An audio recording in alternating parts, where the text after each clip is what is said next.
Present నెల్లూరులో మొత్తం వర్షాలు పడుతున్నాయి అండ్ నాకైతే అసలు కంటెంటే దొరకట్లేదు. సో డిఫరెంట్ గా ట్రై చేద్దామని అనుకొని బ్లడీ మ్యారీ అయితే ఆడు. సో ఫస్ట్ షాప్ కాడికి వచ్చేసి క్యాండిల్ అయితే తీసేసి అండ్ మన ఇంట్లో ఉండే మిర్రర్ అయితే సెటప్ చేసేసి అంతే గైస్ ఈ వస్తువులతో అయితే గేమ్ అయితే ఆడుతాం. ఫస్ట్ చెప్తున్నా don't try this game. Game rule ఏంటంటే మీ ఇంట్లో ఏదో ఒక రూమ్ లో లైట్లన్నీ ఆఫ్ చేసేసి క్యాండిల్ వెలిగించుకొని 3 సార్లు బ్లడీ మ్యారీ అని అప్పుడు అద్దంలో దయ్యం కనిపిస్తుందంట. సో ఫస్ట్ మనం అయితే తొందరగా క్యాండిల్ అయితే వెలిగించేసుకున్నాం. తర్వాత సో గేమ్ అయితే ఆడేస్తున్నాం. సో గైస్ ఇంకా స్టార్ట్ చేసేద్దాం.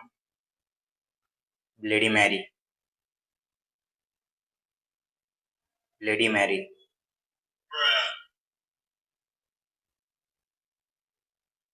Bloody marry. సో ఇక్కడ వరకు అంతా బాగుంది గైస్, కానీ ఇప్పుడు ఇలా అవుతుందని మాత్రం నేను అస్సలు అనుకోలేదు గైస్. చూడండి ఒకసారి అయితే ట్రై చేద్దాం. Bloody marry, bloody marry, bloody marry,